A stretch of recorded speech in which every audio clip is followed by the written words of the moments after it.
Hola a todos y a todas, buenos días, buenas tardes. Hoy tengo la fortuna de poder contar, tenemos todos la fortuna de poder contar con una grandísima psicóloga clínica y muchas cosas más. Ella es Lola Gómez Gutiérrez.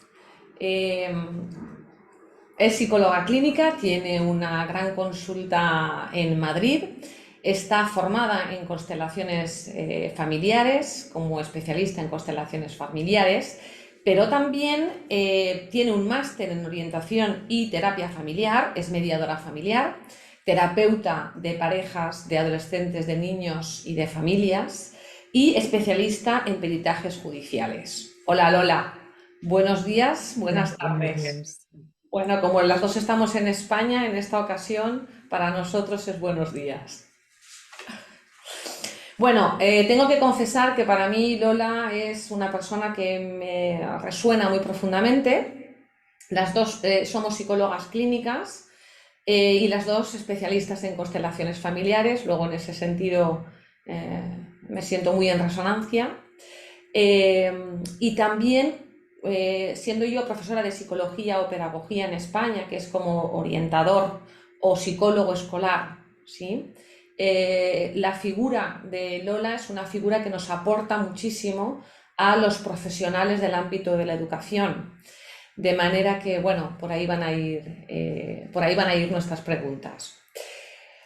Lola, cuando nos estuvimos hablando anteriormente para preparar esta entrevista, vamos a hablar un poquito de la consulta y luego de la escuela, de cómo en la consulta utilizas la formación en constelaciones familiares y en concreto un término que me ha encantado, que tú has acuñado, que es el uso de la palabra sistémica. ¿Nos puedes contar algo sobre cómo haces esto, Lola? Claro, gracias por darme la oportunidad. Antes de empezar, disculparme porque tengo la voz hoy como la tengo. Y respecto a lo que me preguntas de cómo utilizo la palabra, en definitiva, como psicóloga, las dos herramientas que utilizamos son la palabra y el silencio. Mi gran herramienta de trabajo va a ser la palabra y la no palabra, es decir, el silencio.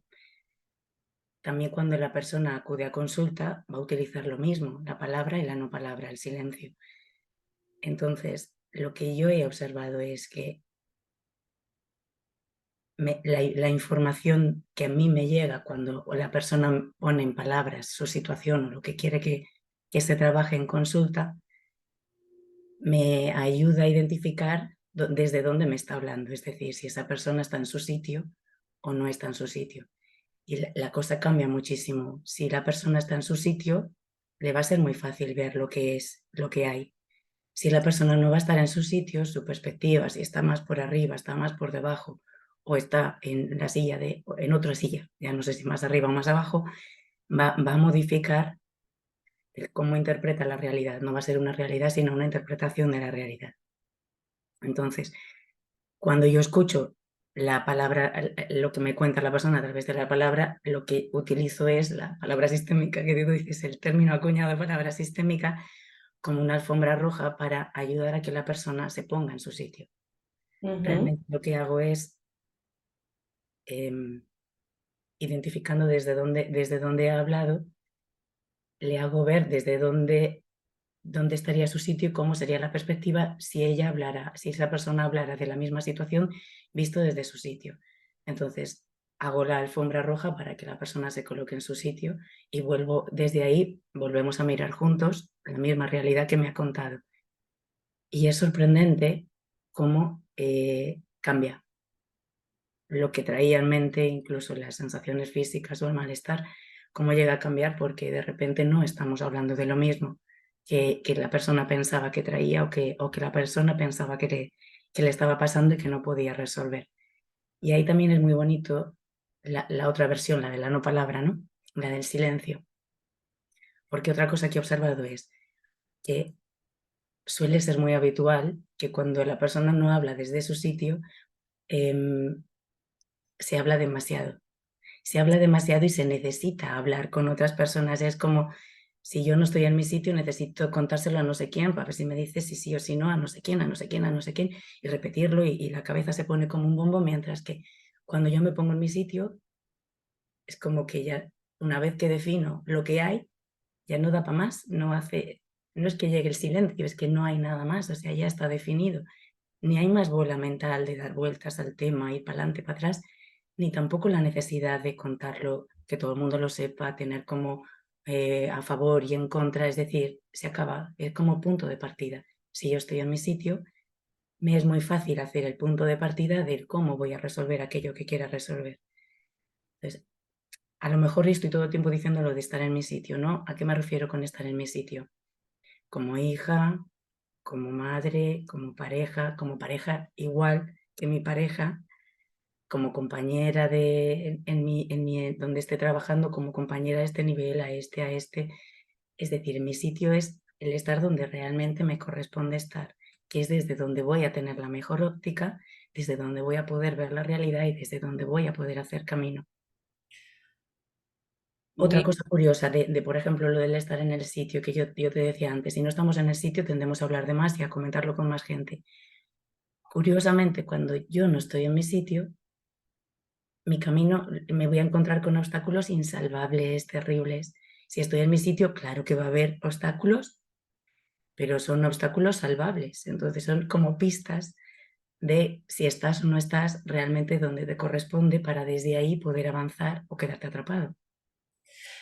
¿Cuánto nos ha ayudado para la consulta privada, la formación en INSCONFA, para ayudarnos a estar en el adulto, a que las otras personas estén en el adulto y a que se respete el orden, ¿no? Y los ejercicios sistémicos y, bueno, creo que ha sido muy útil toda tu aportación.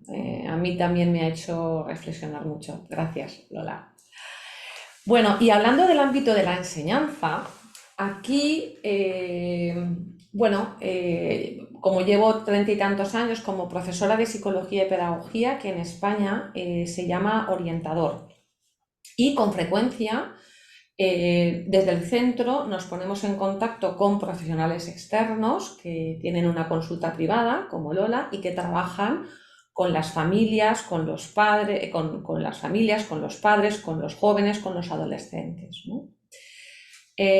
Bueno, cuéntanos qué diferencia hay en los resultados de las intervenciones y en la eficacia cuando existe una buena cooperación entre la escuela y el profesional externo, cuando quizá no existe tan buena coordinación y cuando nos colocamos nosotros mismos como profesionales también en el lugar que nos corresponde y no en otro.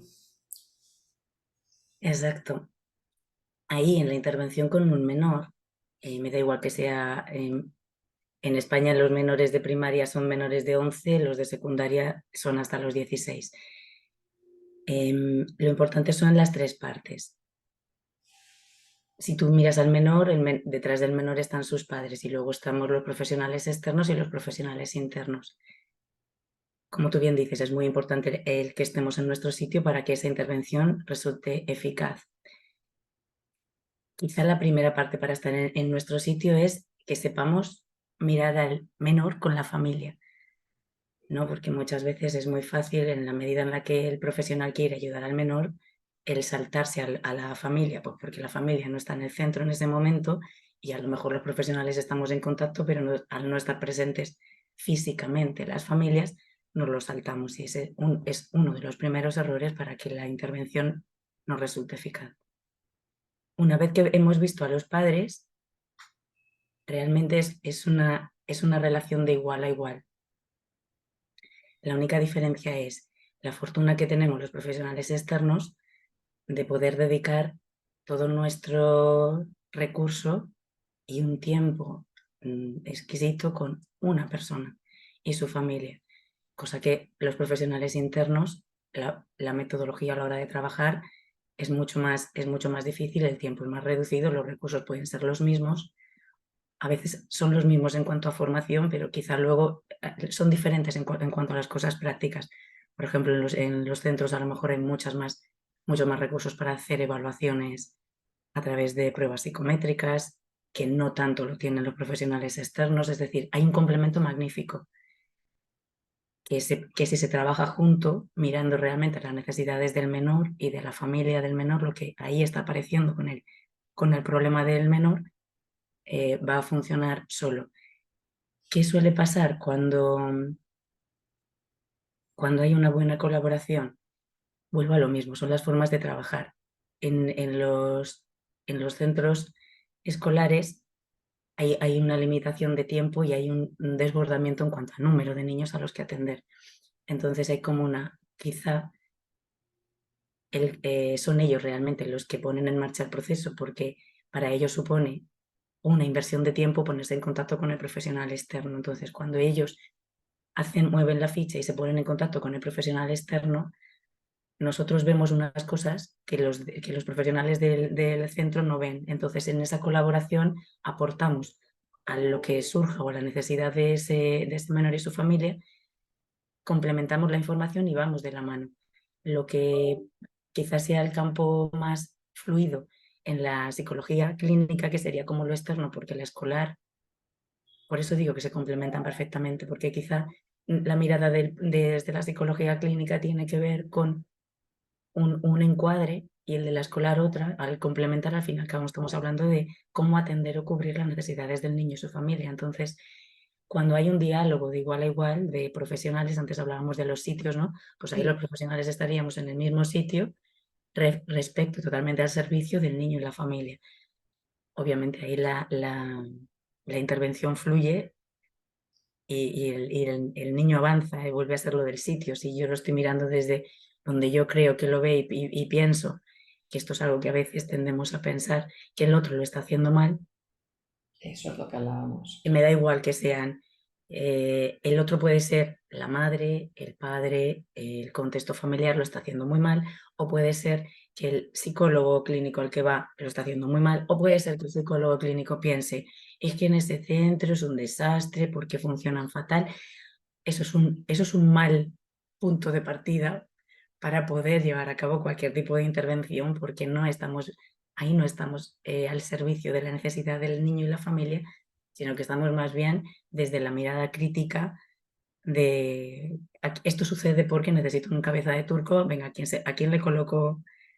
Entonces, en el momento en el que soltamos la mirada crítica, simplemente nos ponemos al servicio, respetando especialmente creo que esta es la clave de que encontremos nuestro sitio, respetando a la familia, al niño y a su sistema.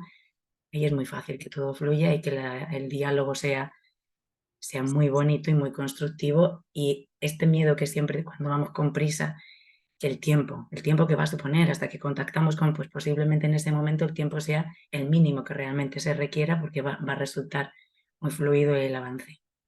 Yo te estoy oyendo y este gesto, bueno, y te estoy viendo y este gesto me ha encantado, ¿no? De que los profesionales del centro y los externos estamos en el mismo plano.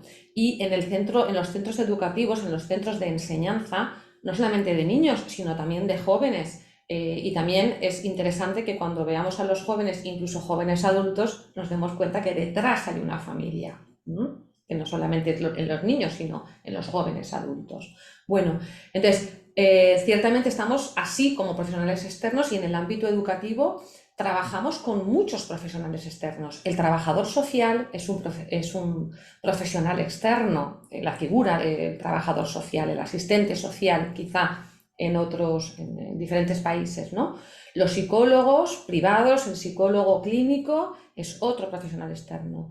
Los profesionales de las unidades de salud mental infantil y juvenil que hay en algunos países son otros profesionales externos y ahí hay psiquiatras, hay fisioterapeutas, es decir, hay médicos de cabecera, hay médicos de familia, hay un conjunto de profesionales externos que es importante que en la enseñanza sistémica miremos que los profesionales no son solo los que están en el ámbito educativo y el que está fuera del ámbito educativo es psicólogo clínico u otras muchas más figuras, ¿no? Si nos ponemos así, me ha encantado este gesto de Lola, todo va a fluir. Muchas gracias, Lola, por tu trabajo en ese ámbito. sí, estamos en lugares diferentes y no podría derivarte, ¿no? Pero en el caso de que tuviese la oportunidad sería maravilloso. Bueno, también hemos hablado en la entrevista anterior de, de la importancia del crecimiento personal, del trabajo personal de las personas que trabajamos en el ámbito de la educación. Es eso donde yo tengo la espinita ahí clavada y he hecho siempre en esa dirección, ¿no? En los centros educativos trabajamos con personas. Nuestro cliente, o sea, nuestros clientes son personas, niños, jóvenes, adultos, familias. Es imprescindible que las personas que trabajemos con personas seamos capaces de manejarnos a nosotros mismos y tengamos un autoconocimiento mínimo. ¿Cómo vives tú esa parte? ¿Qué importancia le das a que los profesores tengan formación en crecimiento personal? ¿Y cómo te das cuenta de cuándo está y cuándo no? No sabría decir si realmente es necesaria la formación en crecimiento personal o realizar el crecimiento personal. Al menos en mi experiencia, que al margen de los 25 años de ejercicio profesional, lo previo del iniciar la consulta más, es en estos 25 años no he dejado de formarme.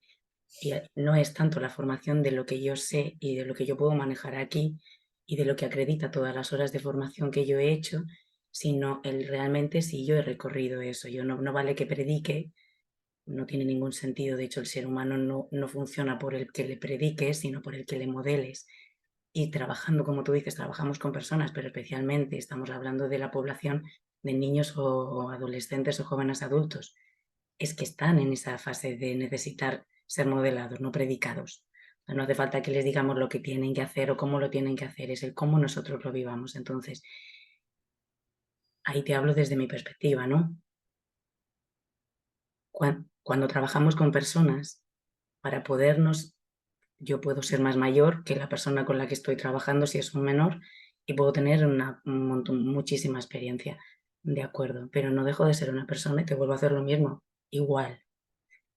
Para yo poder encontrar ese sitio y poder trabajar al servicio en la entrega, de poner a disposición de esa persona todo lo que sé en mi formación y todo lo que mi cuerpo siente o sabe por lo que ha sentido en ese camino, no de formarme, sino de mi crecimiento personal, va a ser muy fácil que haya un respeto y que todo vaya fluido y que yo pueda ver a la otra persona me pueda ver a mí.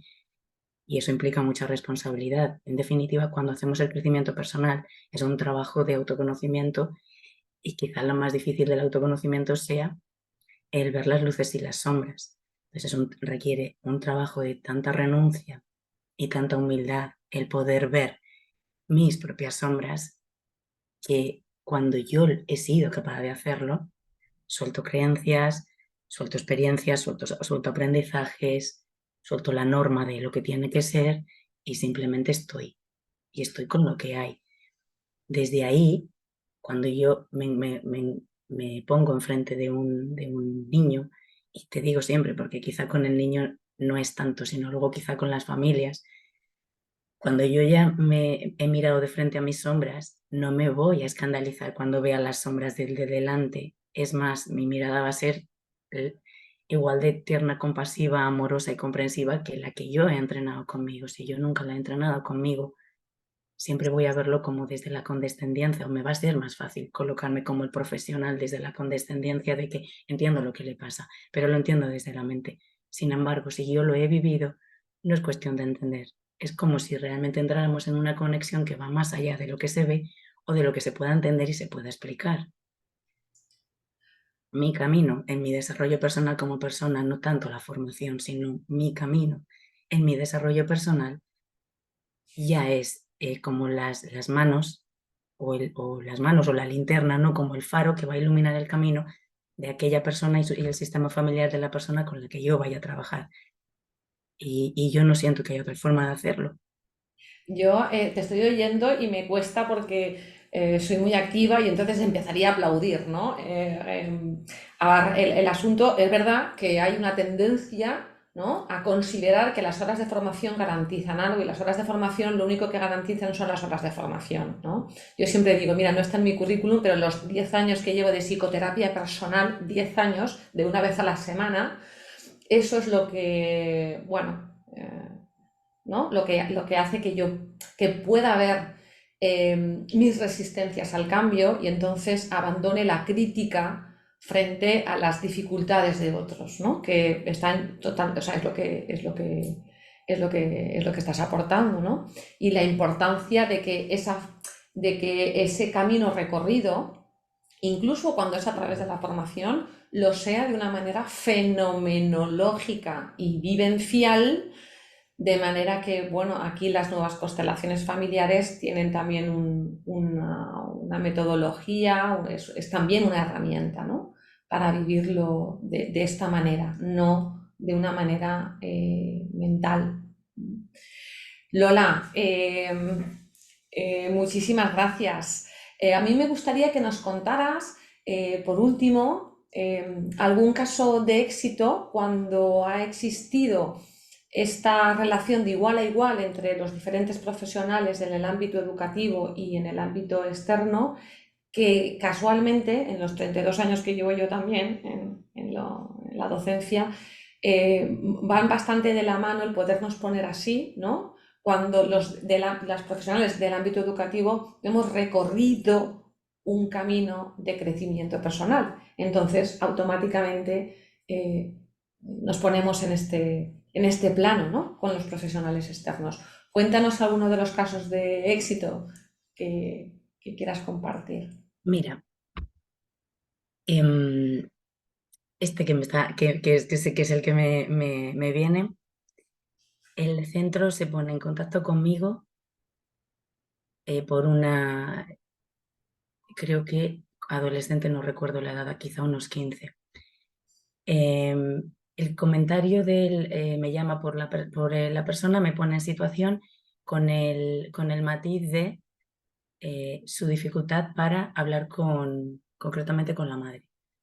Entonces me ponen en situación de la niña en cuestión y luego a la coletilla a otra velocidad, por eso te decía antes lo de la palabra y la no palabra. Y cuando me hace el matiz de la madre, como que yo ahí lo que estoy viendo es su dificultad para ver a la niña porque realmente le está costando ver a la madre. Hace un comentario de la madre quizá desde una perspectiva, pues posiblemente desde su cansancio vuelvo a lo mismo, la prisa, ¿no? Como que la madre quizá obstaculizaba lo que llevaba en mente que se tendría que hacer. Tan sencillo como el hacerla desde mi punto de vista, que tengo mucha más información de la familia, el que yo dijera cuando ella me contara lo que ella ve de la niña en el aula, lo que yo veo del sistema familiar de la niña en consulta. Y ya está. Y en el momento en el que yo digo, bueno, verás, es que la niña, la familia, cuento toda la información de su familia, no toda la información. Si te digo la verdad, solamente hice como la radiografía, hice el recorrido solo había hablado de la madre, entonces yo hice el recorrido de todas las piezas y desde dónde estaban todas las piezas y cuál era su situación. Directamente ya, esto era por teléfono, cambió el tono. El siguiente contacto que tuvimos había hecho una amplitud de miras brutal, había incluido al padre, ya estaba en marcha. Y al fin y al cabo, ellos pasan más tiempo, o sea, todos los profesionales de los centros escolares pasan mucho más tiempo y ven muchas más cosas. Entonces, en el momento en el que esa información tienen la capacidad de verla, la que yo veo quizá en consulta, que es más el ámbito del niño y del sistema familiar, como que lo catapultó para que lo gestionara estupendamente bien. Sí, es curioso cómo desde esta mirada sistémica y esta formación que nos dan las constelaciones familiares, ¿no? Una intervención breve que haga de palanca para ordenar, para incluir a todos y para ordenar a todos, ya no entro en las otras dos fuerzas, ¿no? Hace de palanca, se inicia un movimiento y con una intervención corta es extraordinariamente eficaz. Y es a lo que yo me refería cuando te decía al principio lo de la palabra sistémica, es simplemente como sitúate y desde aquí volvemos a mirar lo mismo y ya simplemente se volver a mirar lo mismo desde ahí y ya está, ya es como ya has desbloqueado y tenemos la misma capacidad de verlo porque lo que estamos viendo juntos desde la misma perspectiva es lo que hay. Ese sería uno. Otro que aquí tienes más ingredientes porque este otro que te voy a contar realmente es la familia quien pone en contacto al centro privado y al público. Digo privado y público porque aquí en España el profesional externo es el privado y el público Sí. es el interno. Es la familia quien nos pone en contacto por un problema al margen del problema en sí, de otra niña concretamente, esta me parece que un pelín más mayor, 17 para más mayor, con varios profesores. Había varios profesores que el problema que tenía la niña, bueno, pues les resultaba un problema el cómo acercarse a ella o cómo... Entonces ese trabajo fue muy bonito, fue la orientadora escolar, es decir, la psicóloga escolar, quien hizo de intermediaria entre los profesores que tenían dificultad para entender qué le pasaba a la niña o qué necesitaba o cómo colocarse respecto a ella para ayudar y mi visión después, o sea, primero fue la madre, después fue la psicóloga escolar quien se puso en contacto conmigo y fue la que hizo de intermediadora con los profesores y te digo lo mismo, o sea, mi intervención se limita a colocar, estamos en este punto, esta niña está aquí está su sistema familiar y desde donde tú te estás colocando, quizás sea desde lo que tú necesitas, pero si te pones aquí, desde aquí tú llegas a cumplir tu objetivo, desde lo que tú necesitas y lo que la niña necesita. Y también ya está, o sea, quiero decir, es como el clic. Colocar es mucho. Colocar es mucho. Bueno, Lola, ha sido un auténtico placer. Personalmente sabes que, bueno, que te quiero. Eh, y te agradecemos todos el esfuerzo en tiempo y en voz que nos has dado en este ratito. Muchísimas gracias y bueno, esperamos verte pronto en este contexto. Un abrazo Muchas muy gracias. fuerte. Muchas gracias a vosotros. Yo también espero que nos veamos pronto en este contexto y en otros. Muchas gracias. Hasta luego, Lola. Chao. Adiós a todos.